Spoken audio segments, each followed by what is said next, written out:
Welcome to Collective Soulversations. I'm Jody Jones, and I'm thrilled to have you join me on this amazing journey exploring spirituality, healing, and personal growth. With over 15 years of experience as a psychic medium and energy healer, I've made it my mission to help people connect with their true selves, and I can't wait to share this journey with you. In every episode, I chat with incredible guests who bring their own unique stories and insights to the table. We dive into different tools and practices that can help support you on your path of self discovery. So, whether you're just starting out or you've been in this journey for a while, Collective Soulversations is all about creating a friendly and welcoming space for us to explore the mysteries of the soul together. So, grab your favorite cup of tea, get comfy, and let's dive into this enlightening adventure together. Hey, everybody, welcome to Collective Soulversations. I am your host, Jody Jones, and we have a wonderful guest with us today. I have not had the pleasure of meeting him before. This is my first time, so I'm excited to unpack everything that he has to offer with you guys. So let me introduce Blaise Kennedy. And so Blaise is a spiritual teacher. His teachings are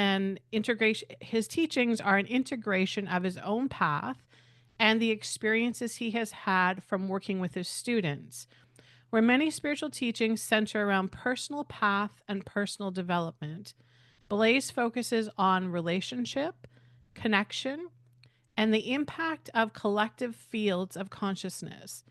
While Blaise teaches meditation and personal skills, he is most excited about the growing field of consciousness that is forming in his global community of students. So, welcome, Blaise. Welcome to our platform. How are you? Welcome. Well, I'm happy to be here. Thank you very much. Beautiful. So And so, I'm just learning you are a fellow Canadian. You are from British Columbia. Whereabouts in British Columbia are you? I was born in Vancouver. I've lived in Nelson in the interior, halfway between Vancouver and Calgary along the border in a nice little mountain hippie town for the last 10 years or so. Beautiful. So that would explain your like very calm and chilled vibe, right? You have all the grounding energy of the forest and nature around you. Maybe that's what it is. Yeah, it's Yeah. certainly been a good place for my spiritual life and my process. It's been very good to me here. Yeah, beautiful. So I'm meeting you for the first time. So I always like to know a little bit about the journey of how you are where you are. And just before I came on, Spirit, when I was tuning into your energy, because that's kind of what I do, Spirit said to me, "Healer, heal thyself." So I feel like that must have something to do with how you have come to where you are. So take us back in time. Let us know who Blaise is, how you came to be a teacher, a guide, a guru. Let us know. Oh, yeah. Um, Gosh, that's a long story. That's what we're here for. So go in and share some of the stuff I that think shines high for you. where I would start is I when I was a child, I it's like when you have a dream and you never remember when the dream starts, you just find Right. yourself in a dream.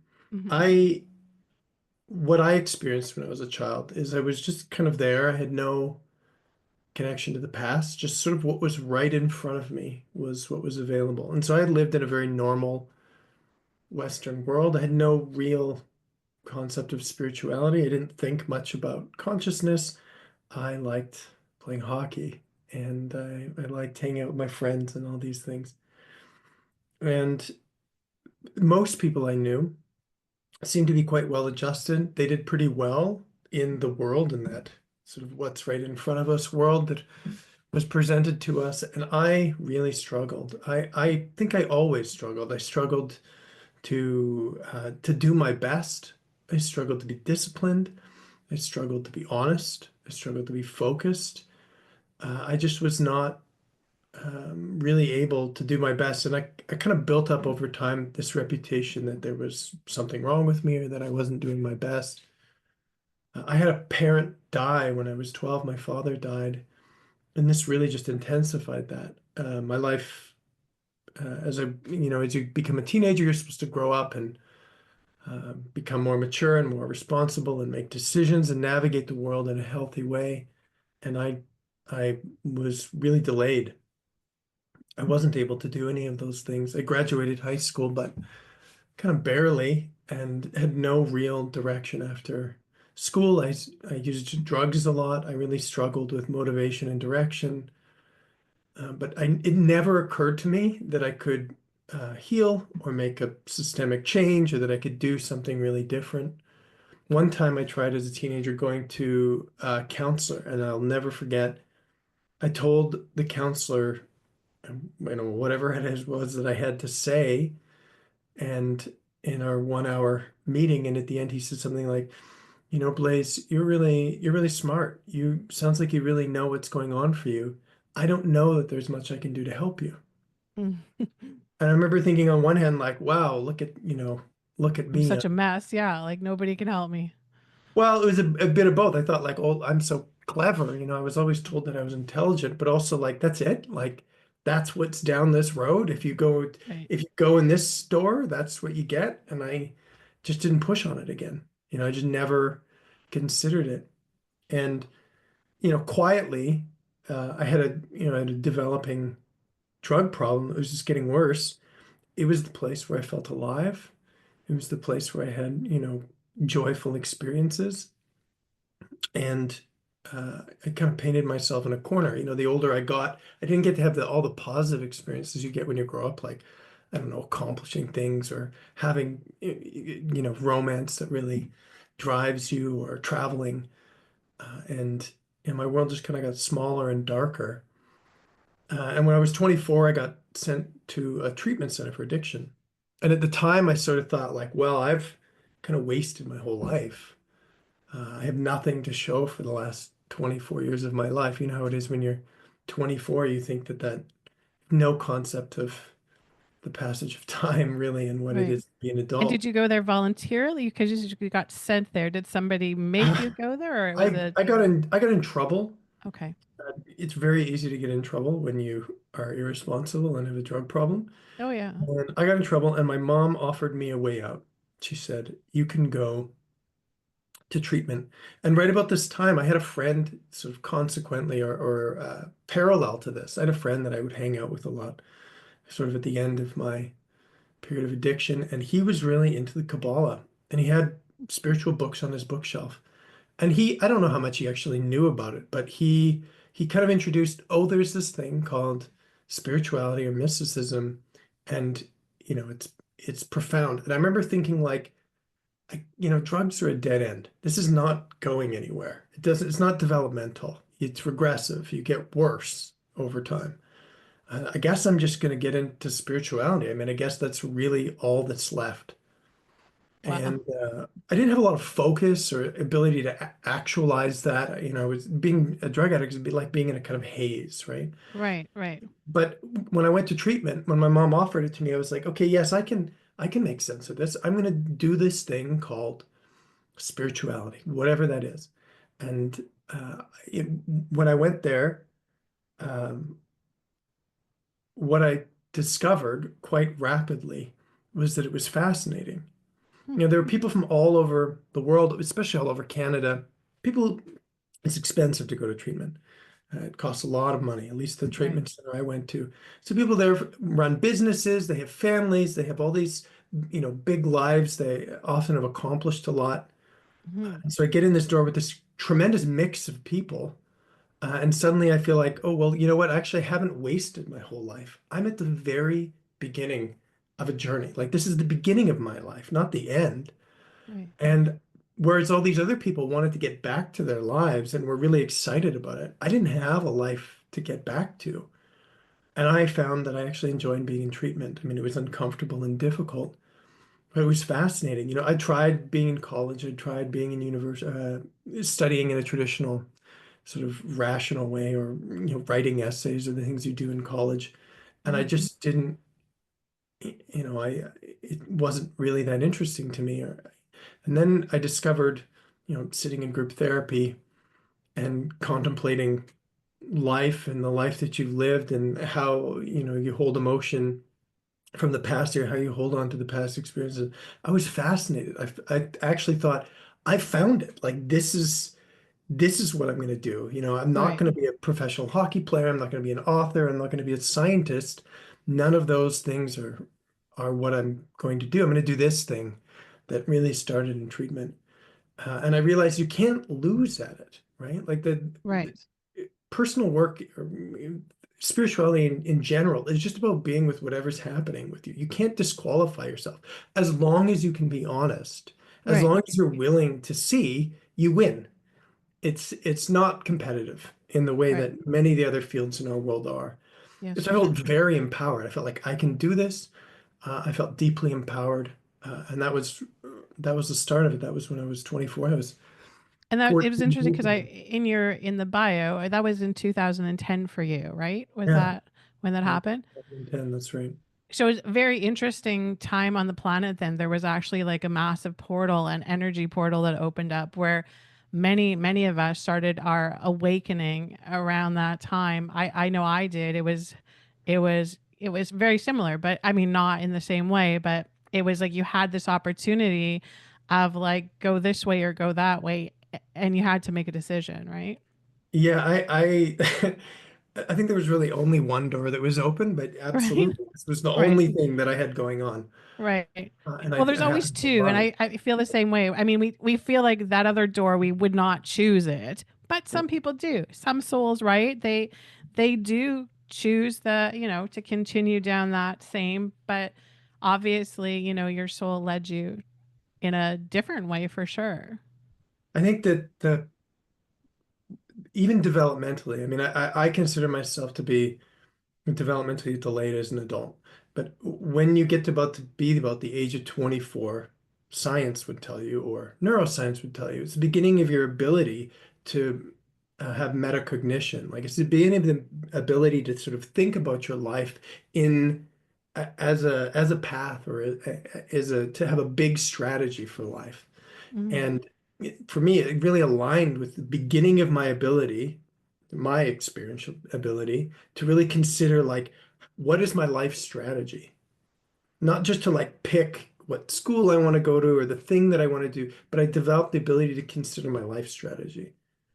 And that again was so empowering. My wife says something very similar. Like she realized at some point she could contemplate how to learn, not just try to learn something, but contemplate the learning strategy. And yeah, this allowed me to make this good decision, right? When you could see the bigger picture, you go, oh, well, clearly this is the this is the right. decision to make. Yeah. Yeah. Well, and then obviously there was a part of you that was ignited, right? Like had this like, oh, I didn't even know this side of me existed.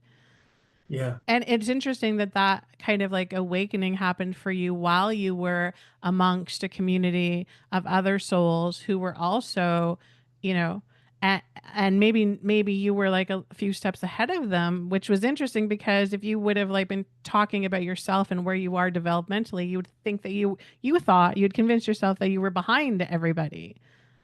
But in Oh, it was actuality, you were like, you were already it's coming through super some stuff. it's super useful. It's extremely useful to be in a room with a bunch of other people who are where you are, figuring it out the way you are, that are Yeah. being supported to do so.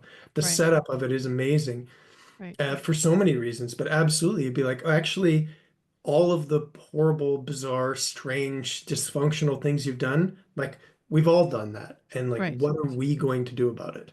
Right. Really levels the playing field because most people who struggle from addiction are so different from the people around them in their Right. family that it's Yes. it's hard to relate.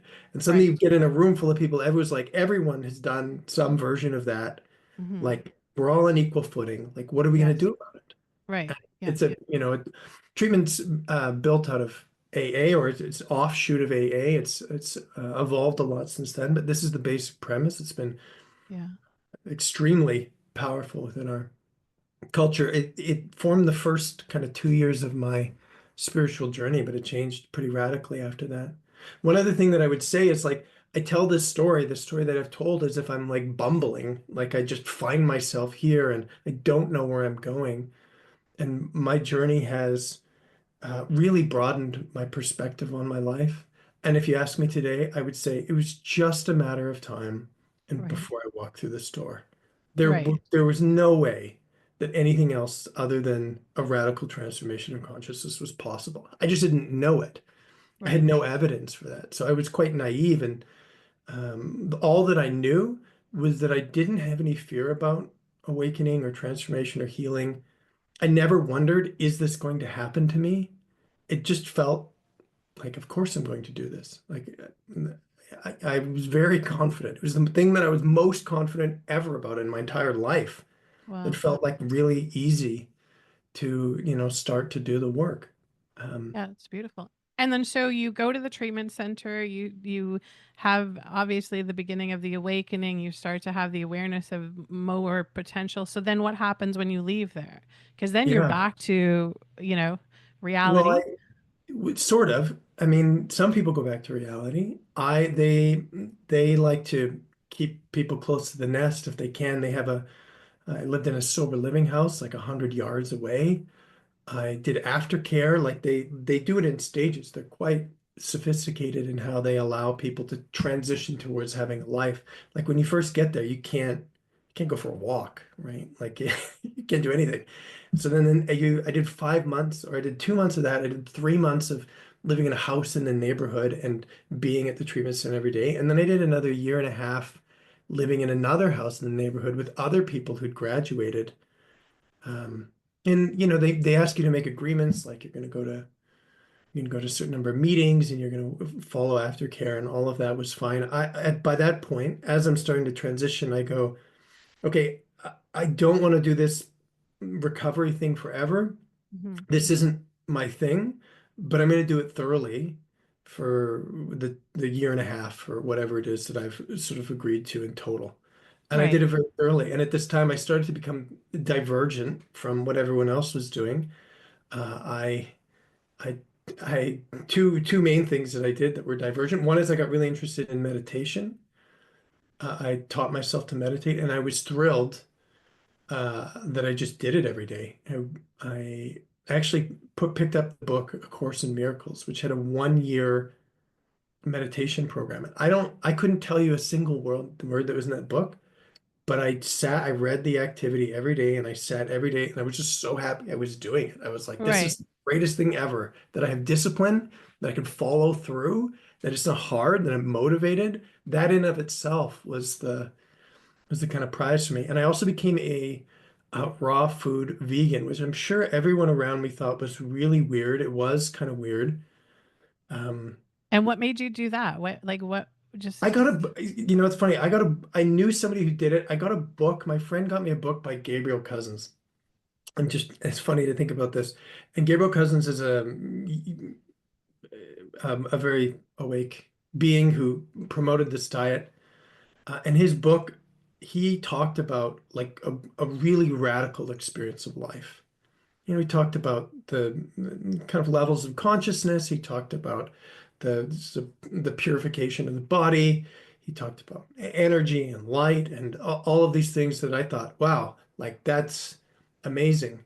See, I had just come from a world where drugs were the most interesting thing in my life, and I was going to AA meetings where people were like trying to pick up the pieces of their life, and I was like, so how do I get to the place where life is extremely exciting? Like right, how right, how do I get there? So I read this book and I'm like, well, this sounds incredible. Like I don't understand anything he's talking about. Like what right. is that the body is, made of light.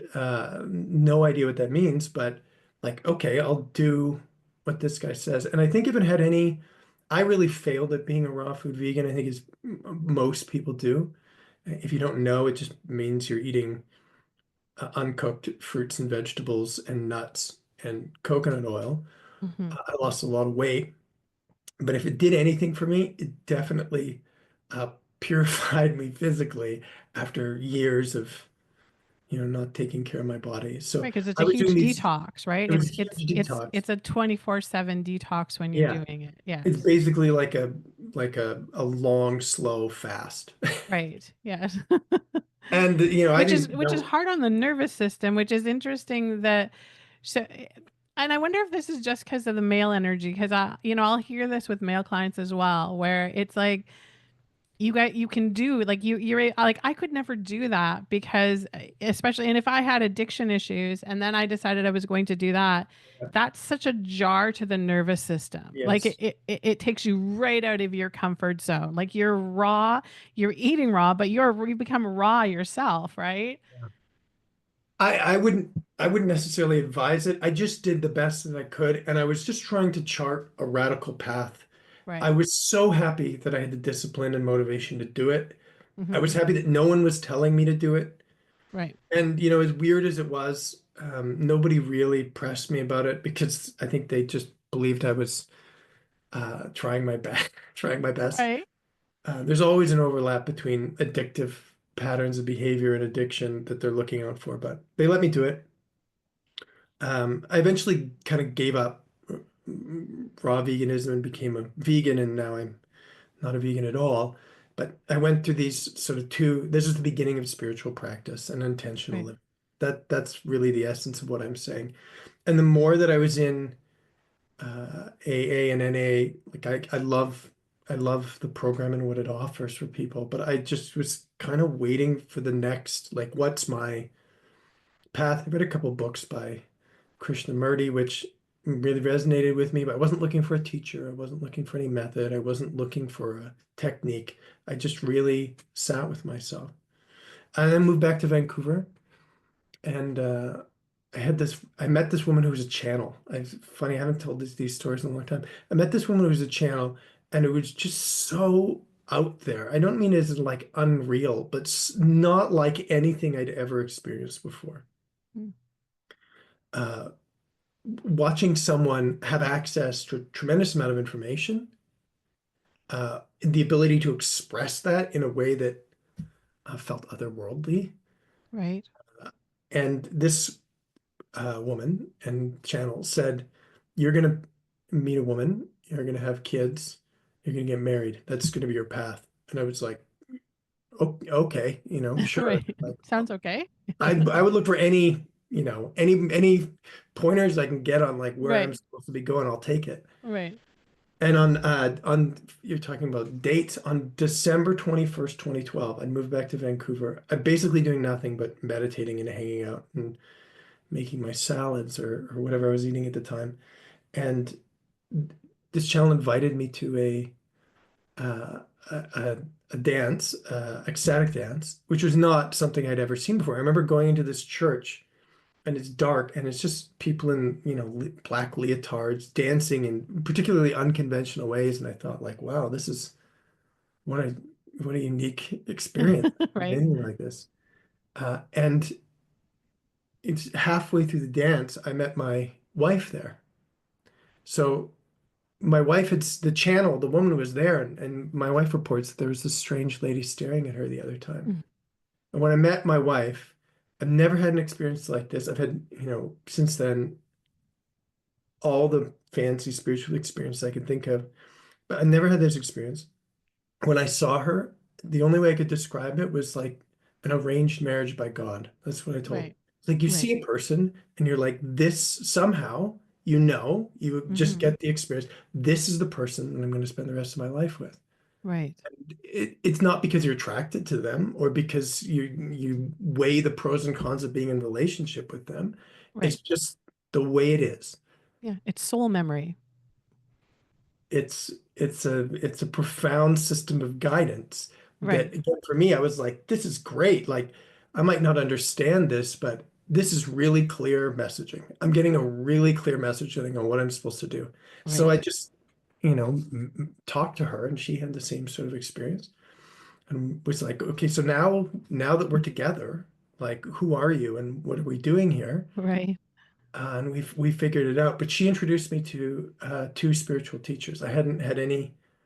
Um, I hadn't thought about it. I hadn't tried to. She introduced me to two teachers: Adyashanti, who's a California-based Zen non-dual teacher, and a man named Thomas Hubel, who teaches a lot about trauma and healing and relationship. And again, I met my wife, and it was like the curriculum of my life was just assigned to me. Here's the person. Here's the teachers. She was the one that actually decided we're going to go to Nelson. Like my whole life was just given to me. And I was so Right. grateful. Like I got a package. I don't have to make decisions. I don't have to figure out Right. what it is that I'm doing. This is it. Yeah. And yeah, I'll pause, but that's really when the spiritual journey began. I feel like everything that I've talked about before was like kind of getting ready for it. I didn't know Yeah. that, but it was getting ready for awakening. Yeah, that's so and so was there any time, obviously, once you met your wife and that momentum began to build, with the soul plan and the trajectory with that, but prior to that, was there any, like, relapse or fallback? Like, were you able just to be from the drugs, like, gone, done, like it's completely, or was there a moment where it was like, I might fall back into that? Did that come No, I into it? never, I never, I never considered it. Beautiful. No. It's great. I'm always inspired because this does happen. There are souls that do, and I feel like they get the golden ticket. I call it the golden ticket because it really just feels like their path is very, very straight, which is wonderful. It doesn't happen for all of us, but it's interesting because I feel like there's it's almost like a catch up to do. It's almost like, you come into this incarnation, you have like all of this baggage, this energetic baggage with you. And then it's like you remove that baggage, it gets removed, and then boom, you're on the path, which is very exciting because to me, that shows that one of your purposes is to be of service to others, to come in and be able to, get through that stuff and show others that it's doable. Like it's totally doable. Looking back, the worst part of my life was not having a direction. Right. Meaningless existence without purpose, by far the worst time of my life. Mm-hmm. I didn't know that because I Right. was whatever seeking pleasure and avoiding pain and all the Yeah. things that I do. But Yeah. by far, that's the worst time of my life. I definitely feel experienced it as a golden ticket, like um, very gifted in that regard. And I would differentiate. That's very different from saying it's been comfortable or easy. Right. Really, really stress that. It doesn't mean that it's less painful. In fact, it's been very, very uncomfortable and painful. But it doesn't, that's not what really matters. And for me, But it's good for people to know because I feel like, especially in this day and age, with the technology that we have, with the social media presence that we have, that people who, answer their calling, and I feel like it's a calling, it's not, you don't just say, yeah, you know what, I'm going to stand up before everybody and try and be a guide for people. And, yeah. it's a big responsibility. But I feel like there's this sense of when we step into these callings of now I've got to be perfect. Now I can't let anybody know when I'm having a bad day. My followers can't know when I'm, going through the real human stuff. But that's important. It's so important that we don't make it look so easy, right? Like that's the So one of the other gifts of my life as you speak this is like I speak about things that are really fancy and beautiful now all the time. And it has a kind of cachet or a look. You use the word guru to start. I would never talk about myself as being a guru, but it's fancy and it can appear to be a certain way. Mhm. And it's a huge blessing in my life that I have a very blue collar, in the trenches story. I find it very grounding. Uh, Right. from the time that I was in treatment on, like the basic message is you need to really pay attention and give your focus to the place where there is pain and dysfunction. That's your Mhm. work. And Right. and I've done really well. It's been kind of natural for me to take on that ethic and continue to.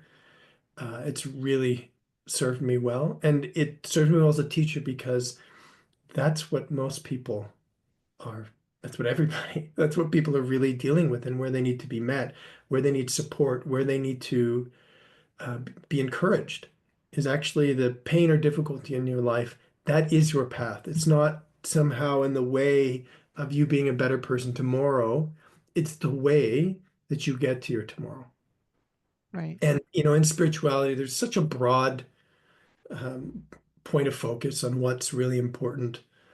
I definitely think it's very, very important that we pay attention to the pain and shadow and dysfunction in ourselves and in our world. So it's been a gift. It's been a gift that I had a challenging start, and it's been a gift that I had such momentum and such clarity about what I was supposed to be doing. The Yeah. last 14 years of my life have been uh, at times excruciatingly painful, but never once have I really questioned if I'm doing the right thing or going in the right direction Right. fundamentally. And I feel like that's important for our listeners to understand is that, when you're going through a spiritual journey, a spiritual ascension, a spiritual awakening, all these, titles that we give it, we're not meant to bypass it. We're not meant to be, shown how to go around it because the real growth that we come here for is through it, right? Like it's through it. And I feel like, people like yourself and myself and others, we, part of our experience of the calling is that we go through this stuff to show others, yeah, you can walk through the fire and still be at, still come out of the fire. So don't be afraid of that, right? I feel like that's a big part of what we need to share or help others with. So you talk about, the sense of community, the sense of building community right now. What do you feel is like, and everybody has their own like kind of like little niche or their little, this is kind of my area. What do you feel like is right now the circle of souls that you're working with, what their struggles are the most of right now? Uh, I love the transition that you've made. And so I will answer your question, but first you said, our job is to show that um, going through things is the way, something like that. And bypassing is not. And I take a historical lens on this, and I'd say, from my perspective, going through things historically has been much harder, and there's been lots of reasons to try and bypass things in the past. And I can maybe speak more to this. This is the best time ever to go through stuff. Mm-hmm. The technology, the resources, the state of consciousness now is so available to healing and transformation. And so I really think that this is an evolving reality, is that things that used to be particularly difficult, and I'll name some of those, are getting much easier. For example, like in my family, my father died when I was 12.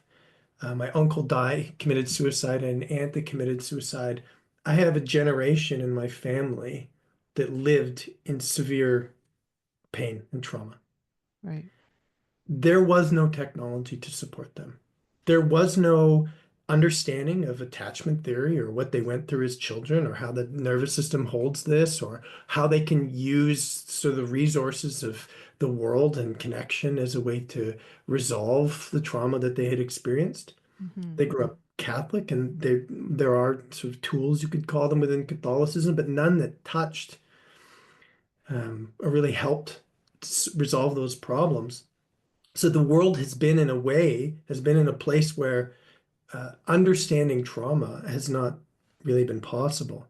And um, even the word trauma really take, doesn't have attraction in our civilization until very, very recently. I mean, Right. progress increasingly so.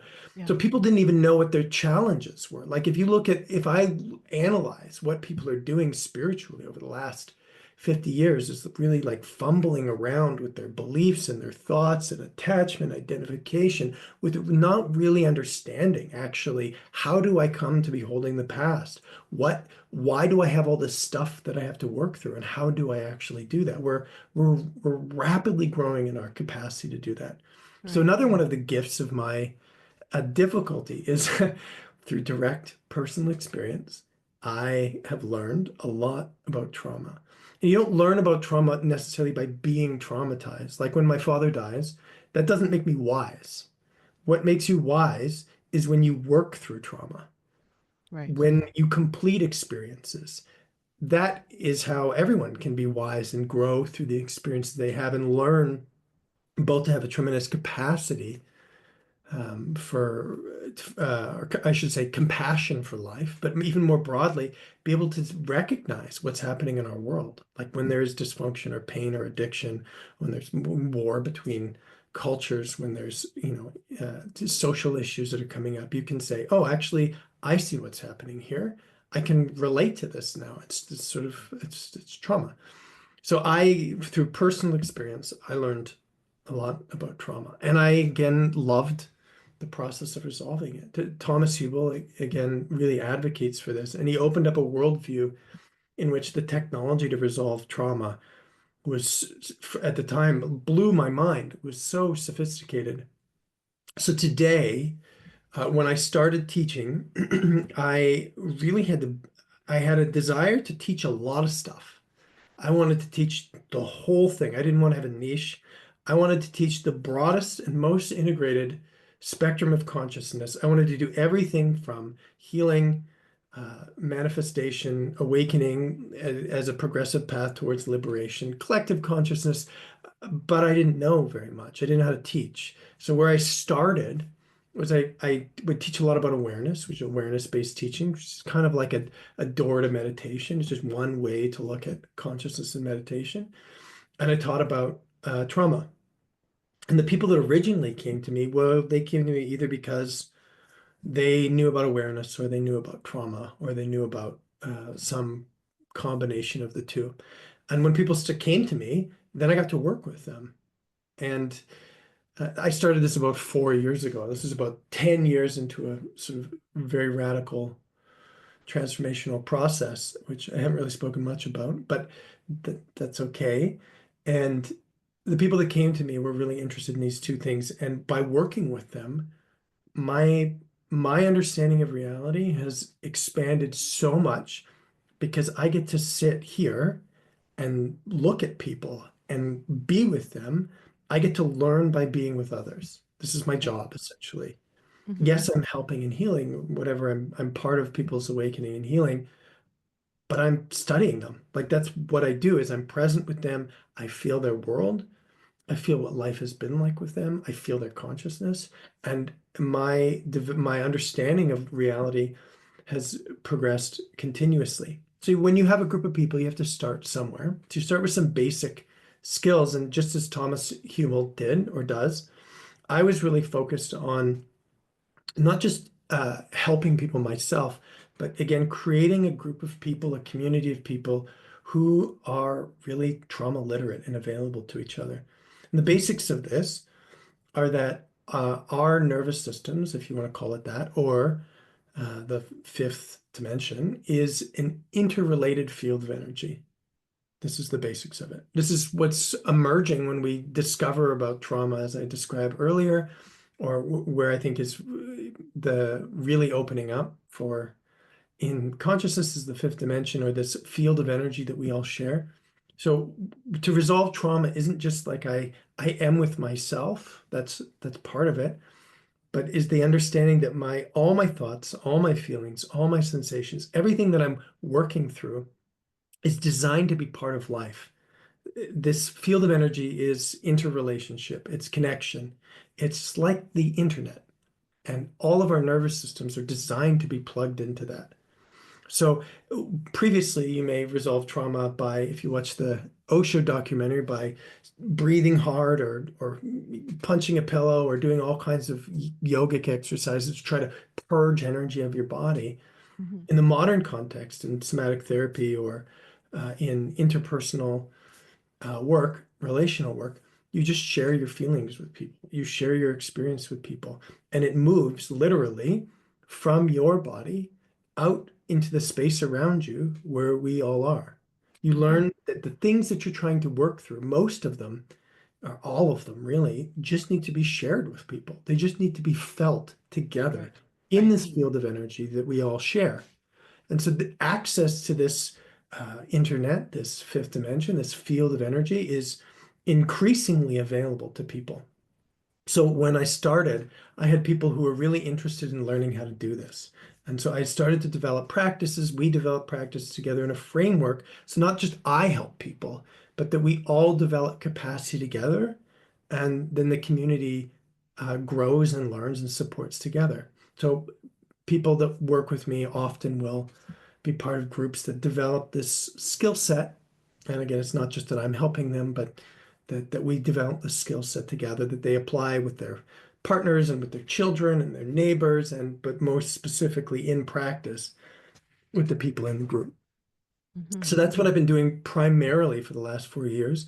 I keep being like, I should talk about the traditional spiritual path and like the levels of consciousness and the potential of liberation. And once in a while, I will lay that out, and people are tend to be really receptive to that. But in my desire to teach everything all at once, I spent a lot of time teaching about trauma, teaching about, again, what I would call the fifth dimension, which is the field of energy, which really includes everything that's ever happened to you, everything that's ever happened to your ancestors, everything that's ever happened to the earth, an ability to access this field to Hmm. resolve contracted fragmentation within the nervous system, within the energy body, which allows for higher and higher levels of well-being, clarity, transparency, all these beautiful offshoots. So that's where I spent most of my time. And so again, most of the people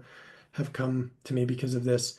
And then what happens is if you stare at this field of energy long enough, uh, you just get better and better at seeing through it.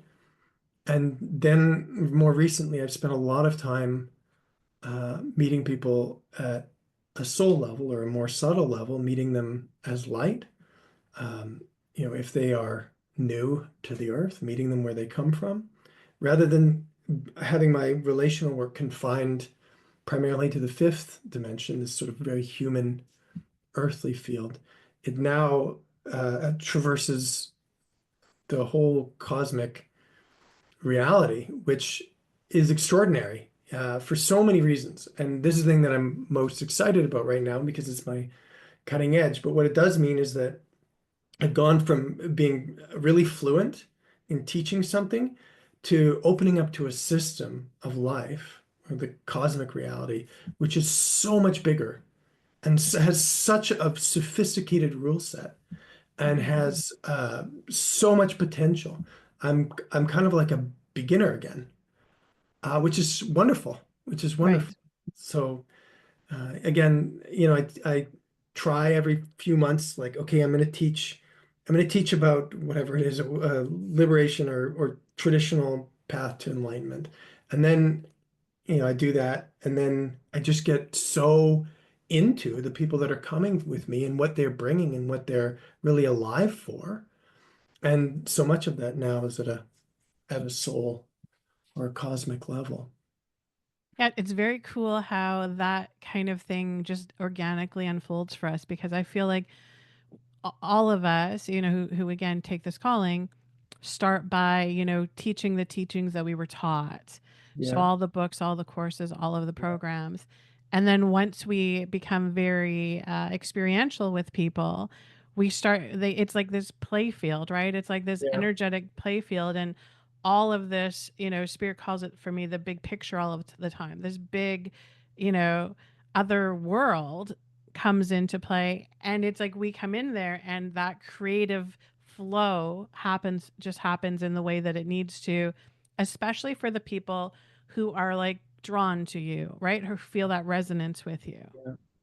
You know exactly what I'm talking about. I mean, it gets me excited just hearing all your words. It's such a wonderful thing Yes. for my vocation and my service to others and my curiosity just to Right. take me on this wonderful journey that Yes. Yes. extends beyond like what was primary or essential for me, or what I should say, on what I spent the most time focusing on. Yeah, So I agree absolutely. completely. When I started, I taught my path.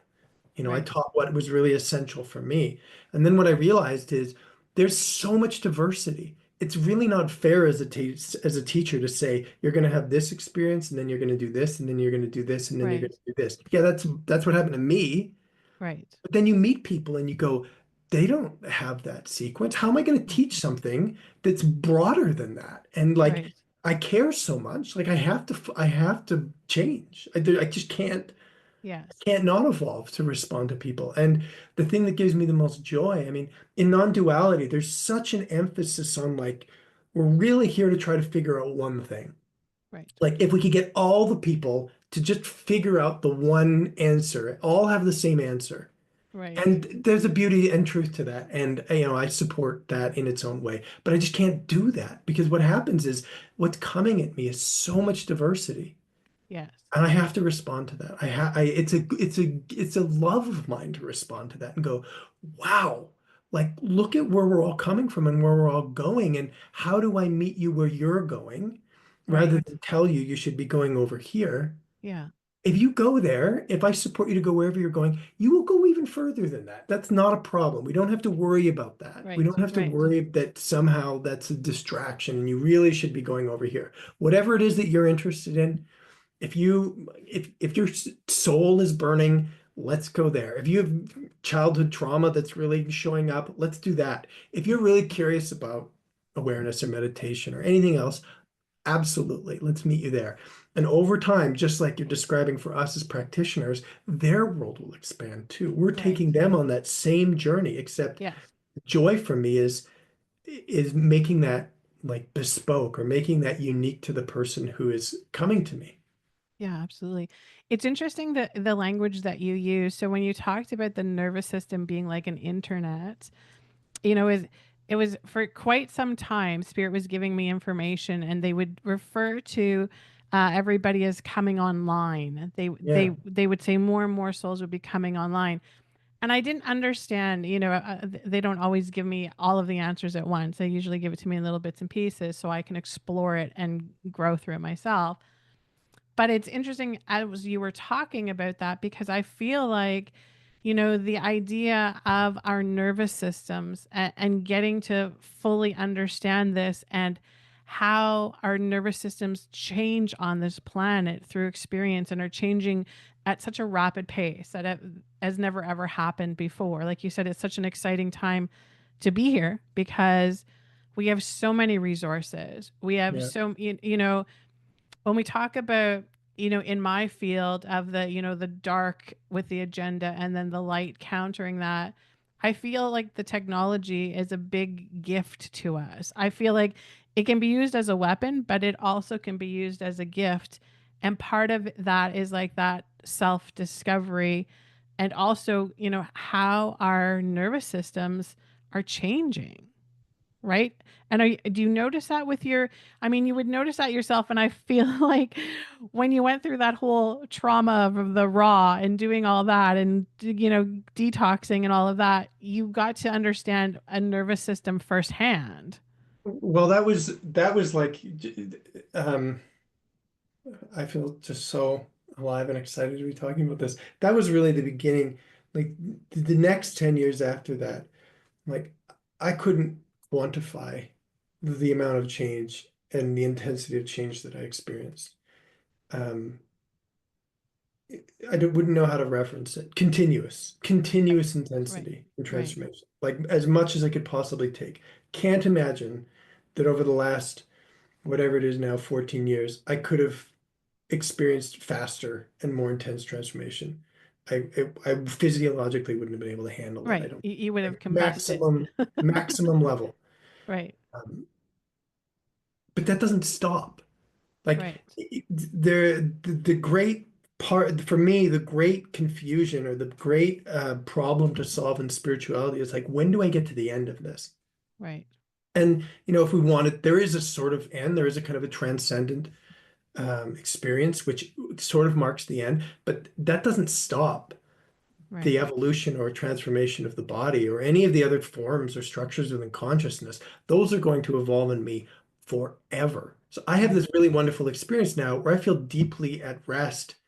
I feel done in a certain way, in a way that allows me to be never done and completely unfinished, and to be in process forever, and to Right. be not like, when do I get to the point where like I can rest? Yeah. Because You're not outcome dependent. You're not I'm like, not outcome dependent anymore. yeah. That's right. Yeah. So your question was, what I really wanted to hone in on is like, things are changing, and the resources that are available, the internet, the nervous system. I was really excited about what I was bringing, and it was essentially what I'd been taught, essentially what Thomas Hubel taught me. I ended up taking a program as a somatic therapist. But the first 4 years of my development were kind of trying to catch up to what I saw him do. Like, I saw this man be with people, be with me in a way that I couldn't understand how it was possible. Like, how are you feeling me? How do you know me? Like, you're just looking at me for the first time. How's it possible that you can Right. feel with me or know what happened in my family? Hmm. And I was like, I have to be able to do that. So I really spent the first 4 years of my development focused on that. That was the kind of technology that I was trying to perfect or master. And again, I will never master it. I will always be growing. But what I'm realizing now is like, I'm sure your listeners, most of them will feel comfortable hearing me say this. I barely feel comfortable saying it, is the universe is streaming technology into the world right now at a rate that boggles my mind. Like, when we think about the internet and people being plugged in, most of the way I would talk about it and even conceptualize it when I was teaching as an earth-centric process. So basically the story is there's 8 billion people, their sort of souls are landing here. We're working through stuff, and the earth is going through a transformation. But now I would say, no, no, no, it's not that the earth is going through a transformation. The cosmos, the universe, a much bigger playing field is going through a change. And the amount of impact that we are experiencing on earth from what exists beyond the earth is extraordinary. And as a very earthly spiritual person, I'm having to rapidly update my models and technology and understanding as fast as I possibly can. So, like, Right. if you were working in computers right now and you see AI coming, you go, I gotta rapidly Right. evolve my Upgrade my understanding of how to. skills. Yeah. Yeah, Yeah. I'm in the same boat. Right. Like, the intensity of what is happening now on this planet is the most interesting thing to me, and what I'm really most interested in being of service to. Right. And it's such a balance though. Like, do you find even because I find, in supporting my own, clients, I feel that need to go back to, the old school teachings, like what you're saying, which was like the building of your foundation. Yeah, But you also that feels like it stops you. It's interesting. So my yeah, husband and I, we've been married for 23 years, and he was on the spiritual path way before I ever was, and so I feel like he's always had a bit of a. And so there'll be times where I'm very much a very It's interesting because I always say if I hadn't become a psychic or a medium or the healer and doing the work, I probably would be dead somewhere because all of that stuff allows me to get out of my head, get out of my thinking brain, get out of my type A personality. But he will, oftentimes when I'm like, struggling with something or like, really having a rough time, he like brings in the old school teachings for me, right? Again, to yeah. try and ground me, balance me. But I feel like there's like resistance there sometimes because it's like we have one foot in the world that is this like awakening world that is like shifting and changing at a colossal rate. But then there's also like that other part of us that is like, oh, but remember, we still need to chop wood and carry water. Well, and again, I'm loving that we're talking about this. You just keep naming things that are particularly important and interesting to me. Um, so within the world that I grew up in, I was very grateful that both the teachers that I named really suggested some form of integral practice. Like, you can't just meditate, you can't just do therapy. You really need to take an integrated approach. And so I've done a lot of chopping wood and carrying water physically. And I kind of got quite used to it, and I found that it was particularly helpful to my spiritual process. Right. Um, so I've been really grateful for that, and it really informs what I do now. Is like the greatest challenge that I see in spirituality is its lack of integration. I don't think, no matter how powerful your teaching is, I don't think it solves problems in other dimensions in a way that means you don't have to participate in them.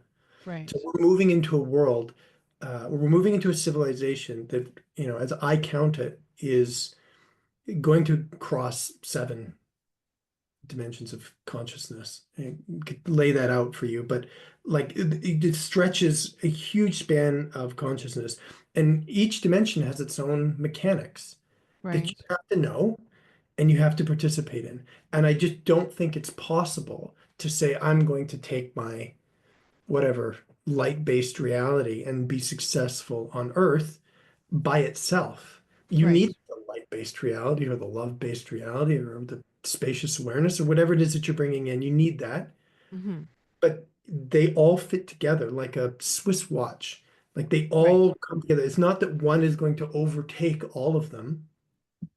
They're going to live as a spectrum. So over time, like am absolutely broadening my toolbox. And there are times, like you're saying, where when I'm working with people, happened yesterday, where like I was like I was struggling to switch lanes, and I had to like really be intentional to say, actually, I need to meet this person here Right.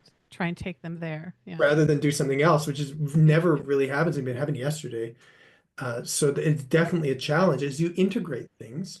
Hmm. It takes a lot of capacity to see a world that has so many moving pieces that fit together. That is a Right. process. Whatever Right. whatever you're integrating, whether it's your own life history or nervous system, or as I'm describing the dimensions of consciousness, it is a process to integrate things, and it needs to Right. be supported. It needs to be Hmm. supported.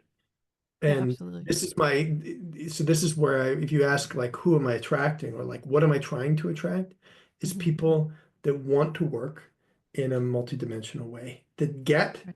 I need to do work in many different dimensions of my life Hmm. and find that interesting and find that there's a tremendous beauty in feeling all of the dimensions of life come together. Right. And that's what we get to be as human beings. I Yep. don't know, I don't know what the future holds, and I can't tell you what challenges will be eliminated, but I can tell you that like simultaneously experiencing many dimensions of reality or many experiences of self makes life very, very rich and satisfying. And I can't promise ease in what happens there, but I can promise fascination. That part's guaranteed to happen. Right. Absolutely. And do you feel like there's also, the people that are coming, that are coming online, there is like, there's the beginning place. Again, the spirit's always saying to me, there's no beginning and no end. So keep that in mind when I'm using these human words. But there is that, like, the beginning of the journey where there is like the death and the destruction and all of the pain and the suffering and however that plays out for you. And then there is like, this the 5D world that, everybody that in the spiritual world talks about, that this is where we're going, the new earth, all of, all of these words that we use. But I feel like right now particularly there's a massive amount of souls that are stuck in that middle. We're in that middle space, right? Where that's, again, it's there's no spiritual bypassing with it. We have to go through all of the places and portals and experiences to get from here to there. But again, that the mind is that, we're not, that's not the end of it. Once we get to that point, now we're looping around into another, right? What I would just building on what you're saying, in my experience, it's not that we're trapped. Like when we talk about dimensions, if you don't experience this, it sounds like, getting on an airplane and going somewhere else. Right. It's a transformation of your body experience. So if I were to tell somebody, how do you get from being whatever it is, the reality you have now, to living in the fifth dimension? Hmm. The way I would describe it is that your nervous system, your energy body, is going to rapidly come to life, and that flow of energy is going to participate. It's going to become part of the fifth dimension. Right. So all the stuff you're going through is actually the material that you're going to use to plug into consciousness. Right. It's not like there's this, again, it's not like there's this stuff that's in the way. Yeah. What you are experiencing is the raw material that's going to plug you in. Right. Because the dimension of the life that we have lived in, from my perspective, is dominated by frozen energy, which creates solidity, which makes consciousness feel solid or dense, Hmm. and obscures higher consciousness. The fifth dimension is a field of living energy. So the Right. process essentially is transforming frozen energy Right. into living, flowing, integrated, participating energy. Right. So, like, if you are feeling your body and there is negativity, you're on your way. The question is, what do I do with that? Like, Right. it's okay, I've got all this stuff. Like, what do I actually do with that energy? And Hmm. again, like, this has been the foundation of what I teach. Like, there's really efficient ways to move this energy. The most efficient way is to share it with someone who is willing to receive it. Right. That's to share it with another nervous system that can actually take it. That's the fastest way, in my opinion, other Right. than sometimes people have, particularly rapid spiritual awakenings. But even then, the fastest way is to participate in relationship, because the fifth dimension is essentially an interrelated field of energy. That's Right. what it is. So if you Right. want to go there, start using the physics of it. Just Right. start doing the thing that is actually it's going to be like, Right. whatever And so level can or you, with whatever content you are working with. right, exactly. And so can you, just for our listeners, just in layman's terms, so if you're talking about that, going from here to there and you're talking about that frigid energy or that stuck energy or that, tell us how does that show up in your life? Like as an example, Yeah. if you're in that energy state right now, what would be happening to you? How would you be feeling? Yeah. What would be your experience? Yeah. God, I really love your questions in this conversation. Um, traditionally, traditionally, we don't feel it. The way the trauma works, the way that this mechanism obscures energy that makes it frozen in the first place, is we have an overwhelming experience. Through some point in our life, often primarily in our developmental process through childhood, we have an overwhelming experience that we either can't handle by ourselves, and or we can't have shared or co-regulated or received by someone else. So in a child, I feel sad, it's too much for me. There's no one to see me and comfort me and offer me comfort. Therefore, I close down. I use my energy to freeze that part of myself. I stop it from moving. When it stops moving, it becomes frozen. I don't feel it anymore, and I leave my body. So most of us, I say like, oh, there's all this energy, and people would say, I don't feel it. We'd Hmm. say, well, we have to learn how to look in the body, and we have to learn how to look in a particular way. You could just meditate on the body. You go to a Vipassana retreat and they'll just say, just sit there endlessly until it comes up. And traditionally, you absolutely could do that. Um, but where we're going to notice it on our own, it's usually going to be reflected in our thoughts and in our thinking. This is like a bookmark. Our thoughts aren't like some separate system from the rest of our energy body, our nervous system. All of our thoughts are like advocates Right. uh, for the life experience that we have that are going to be stored in our nervous system. So when we're on our own, uh, you have an argument with your spouse or your wife, and then you're driving in the car, like, if only he, if only she, I've told them so many times, and you're just spinning over and over again. Hmm. This will tell you, your thoughts will tell you that there's energy in your body that you need to see. And much of it precedes whatever moment it is that you're having.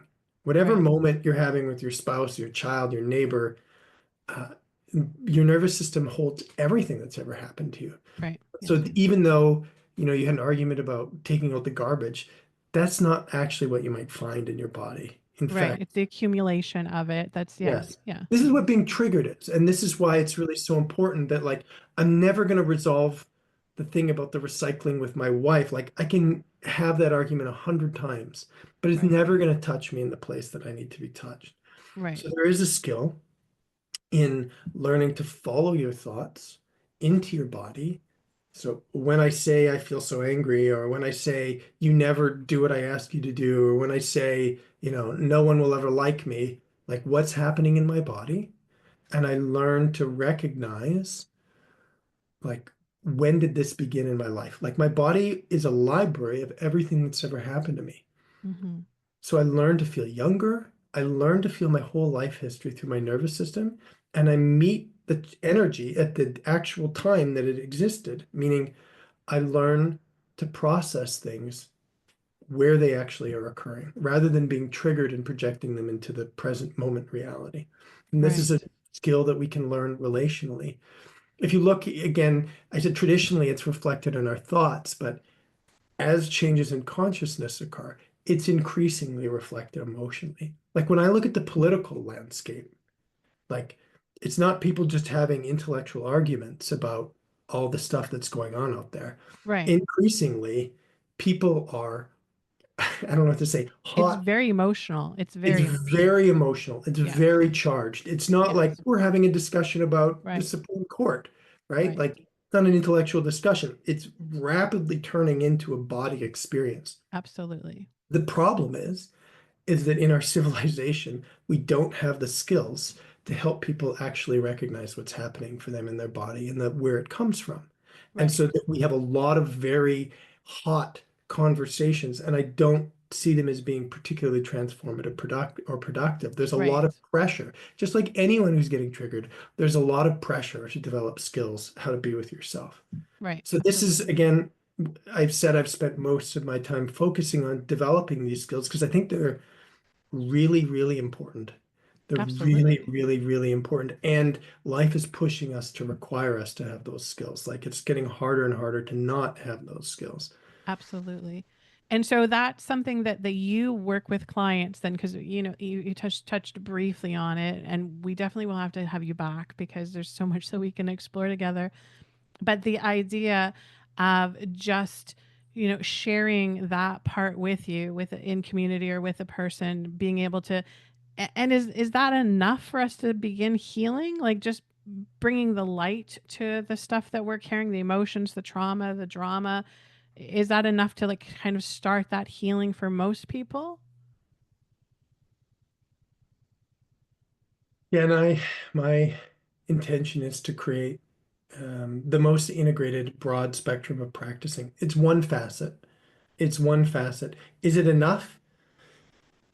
For many people, it's enough to get them started. It's a Right. huge world to learn about that you can dive into. Some people don't even start there. Some people are like, yeah, maybe I have to do that, but I'm really interested in meditation right now. And I Right. would go, great, let's learn about meditation. If that's the facet that you want to learn about, Yeah.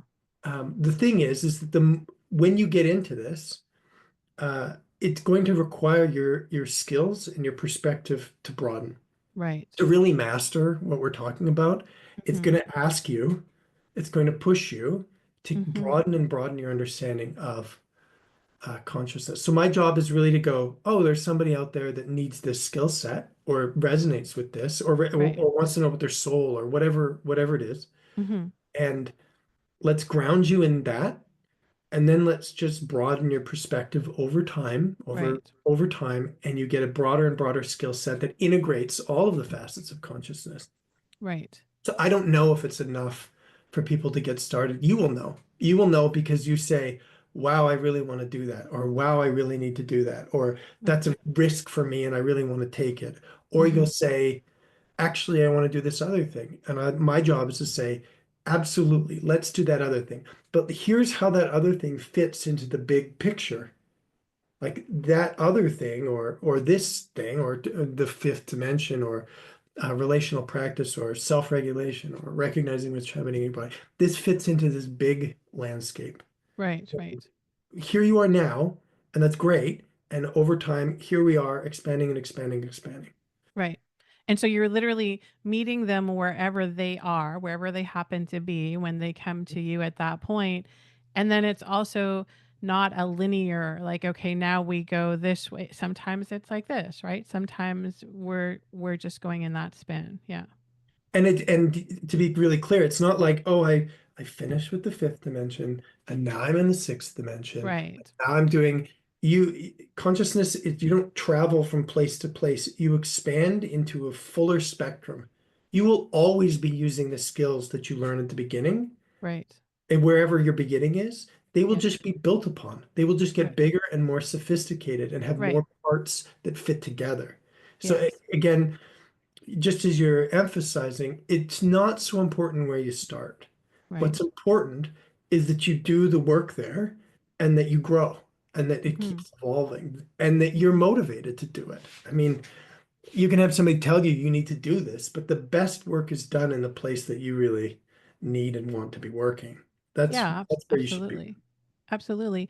And I also feel like it's important to acknowledge that it's not a one size fits all or one size, equation for when we talk about our healing or the healing process. Which is interesting because that's when that duality always comes in, right? Because if we go back into the old school teachings, it's like it's oneness, we're all one, it's just consciousness, it's all. Mhm. But there I feel like there are these aspects that are awakening individually in us that we're like, well, but I don't feel like the oneness right now. I don't feel like all of it. I feel like, and that needs to be acknowledged. I feel like that's part of the grand awakening that's happening. Yeah, and if somebody was like, what's the best way to get towards the most universal supreme oneness?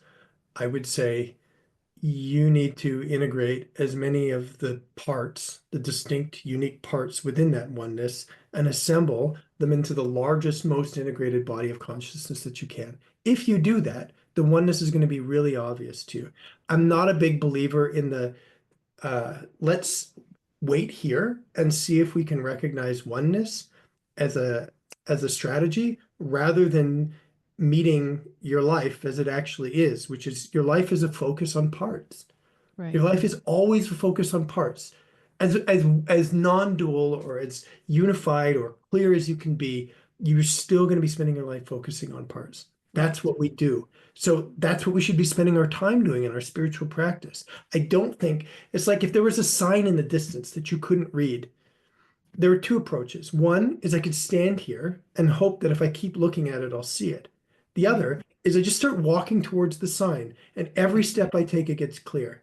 Right. So Yeah. it's as a teacher, my job is to say those little steps are absolutely on the way to the Mm-hmm. universal reality that you're seeking, and it's really okay for them to matter to you. It's Mm-hmm. really okay for you to care about your kids or your soul or like or be afraid of something or talk about your childhood. Those are not divergent from Right. oneness. Right. Oh, here's the map. And like, how can I encourage you to take on all those parts as efficiently as possible? We'll get there. We'll get Right. there. It's all on the way. It's all on. Right. Yeah. That's beautiful. That's Yeah. awesome. Okay, so I will make sure that I put all of the contact information for you. We'll share out your stuff so everybody knows how to get in touch with you. Are you doing any events? Do you have any upcoming events that you want to talk about or any classes in particular? Yeah. I do a lot of different stuff. I do free events. Again, I teach meditation. I teach the kind of relational practice sort of associated with the fifth dimension and all the feelings and content of our lives.